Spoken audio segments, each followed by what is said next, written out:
તો જય મુરલીધર દોસ્તો, કેમ છો ને? અત્યારે આજ ખબર હોય તો તમને, આખી રાત વરસાદે બહુ અમારે મેં પડ્યો. પાલીતાણા તાલુકાના દેદરડા ગામ, જાળિયા ગામ, દુધાળા, ઘેટી તમામ ગામડામાં બહુ પુષ્કળ મેં પડ્યો મિત્રો. આજ હું બપોરના 12 વાગ્યા માલ છોડ્યા ત્યાં સુધી વરસાદ તો ધોમધાળ પડતો હતો. અને અત્યારે વરસાદ શરૂ છે પણ મિત્રો ઓછો પડે છે. જોઈજો મિત્રો, અત્યારે ઠમ ઠોરા પડે છે, પણ એવા થોડા તો પડ્યા કરે મિત્રો. તો તમારે કયા કયા વિસ્તારમાંથી વરસાદ શરૂ છે ખાસ કરીને કોમેન્ટ કરજો. અને મિત્રો, આપણો વિડીયો ક્યાં ક્યાં પહોંચ્યો છે એ તો અમને ખબર પડે. મારા વાલીડા એક નાની એમથી લાઈક બાઈક કરી નાખજો. અને આજ તો મિત્રો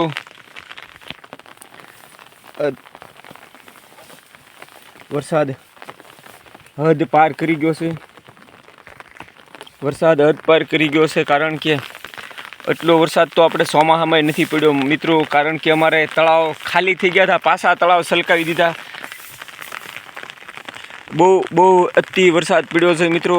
તો ખાસ કરીને તમારે કયા કયા વિસ્તારમાં પડ્યો છે અને માણસોને તો નુકસાન તો થયું તો છે, કારણ કે આ તો બધું નુકસાનદાયક જ છે મિત્રો. આ માવઠું કહેવાય, માવઠું તો આપણને કાંઈ લાભદાયક ન હોય એ તો હું થાય જાણવી છીએ. માલધારીને હારે આપણે ખેડૂતના દીકરા છીએ, તમામ આપણને ખબર હોય કે ભાઈ આ તો માવઠું આપણને નુકસાનદાયક હોય છે. પણ મિત્રો, આપણે કાંઈ હાનિ કાંઈ કોઈ આપણે ટાળી શકવાના નથી. કારણ કે હજી જો મિત્રો ચારેય બાજુ 10 ઉઘાડ તો થયો નથી, પણ માનો કે હજી વરસાદ આવશે, આવવાની સંભાવના ખરી વધારે.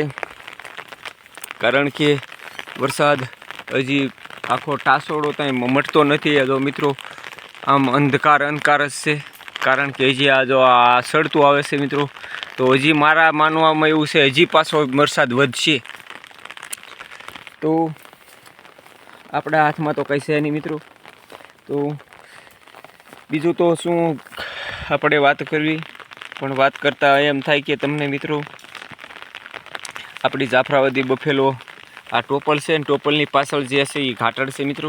તો એ બે સગ્યું બેનું છે, પણ મિત્રો 1 નંબર ભેંસ્યું છે.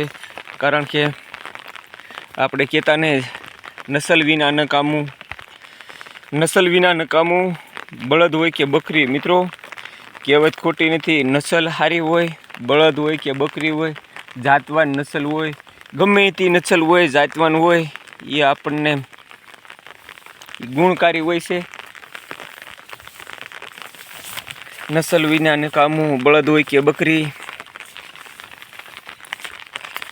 તો કહેવત કાંઈ ખોટી નથી.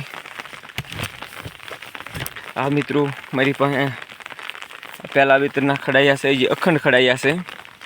આ તમામ આ બે સગ્યું બેનો છે. મારી પાસે ગાંડી નામની ભેં હતી, એના ખડાયા છે. તો મિત્રો ખાસ કરીને કોમેન્ટ કરજો. આપણી જાફરાબાદી બફેલો કેવું લાગ્યું. તો મિત્રો આમાં અમારે, કારણ કે આવી ભયાનક ગીર હોય છે ને, ગીરને આજે હું તમને નજારો તો નહીં બતાવી શકું, કારણ કે હું ઊંડાણમાં આવી ગયો છું ને ઊંડાણની અંદર મારે બહુ ઉપર ચડવું પડે. તો હું આ હંધાય તમને અદ્ભુત નજારા બતાવ્યા. આજે આ પહાડ, ઊંચા પહાડ છે ને, પહાડ ઉપર ચડીને પછી મિત્રો ચારે બાજુથી લોકેશન બતાવું તો અદ્ભુત લોકેશન આવે. તો કયા કયા વિસ્તારમાં વરસાદ છે કોમેન્ટ કરજો. અને આપણે ખેડૂત ભાઈઓને તો નુકસાન કર્યું તો છે, પણ આપણા હાથમાં તો છે નહીં મિત્રો. હવે જો ખમિયા કરી જાય તો